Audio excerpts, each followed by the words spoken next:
est-ce que tu devrais continuer à t'entraîner si tu as le rhume?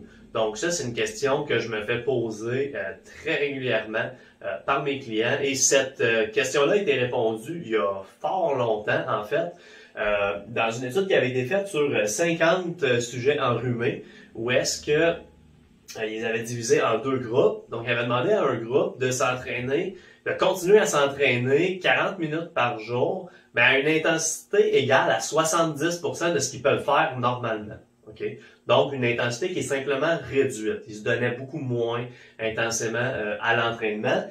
Et l'autre groupe leur ont dit simplement, reposez-vous, pas d'activité physique. Puis, ce qui est intéressant, c'est que la durée a été la même. Donc, les gens ont eu des symptômes puis ont été malades pendant la même durée.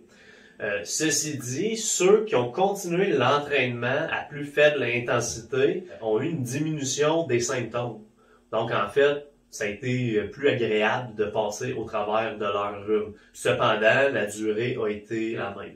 C'est exactement ça que les gens devraient faire quand on tombe malade de quelque chose de banal comme un rhume. Simplement de continuer à bouger, continuer à s'entraîner, mais d'y aller avec une intensité qui est moins élevée.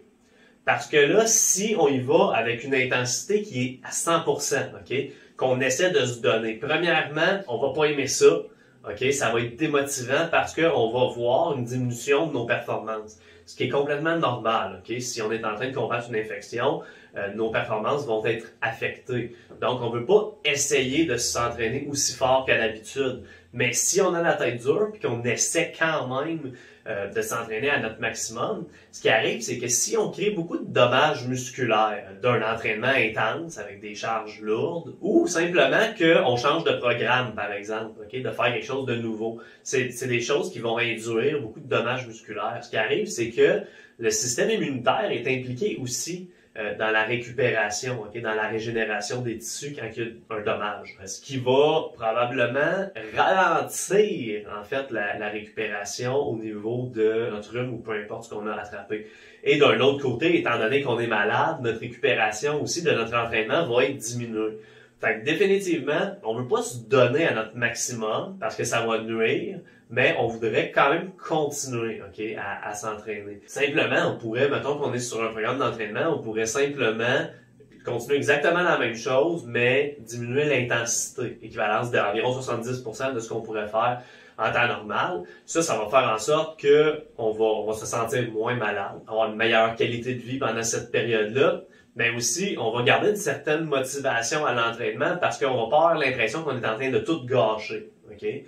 Et effectivement, on va quand même continuer à pratiquer notre entraînement, peu importe ce qu'on a à faire. Fait que la coordination intermusculaire va être pratiquée. Ça va être juste bénéfique de faire ça. Donc au final, quand on va revenir à l'entraînement, on risque d'être plus performant, en plus d'avoir eu moins de symptômes. Si qui que ce soit tombe malade, quelque chose de banal comme un rhume, simplement continuer l'entraînement, une intensité qui est moins bonne, beaucoup de repos bien évidemment, donc dormir davantage, essayer de boire plus, avoir une alimentation qui est riche en nutriments, une alimentation qui est anti-inflammatoire, qui est pas pro-inflammatoire en fait, et ça devrait bien aller et sur le long terme, ça va pas vraiment affecter les résultats. Donc j'espère que vous avez trouvé ça intéressant. S'il vous plaît, partagez mes vidéos. Je suis certain que cette simple vidéo-là va pouvoir aider plusieurs personnes de votre entourage et je vous dis à la prochaine.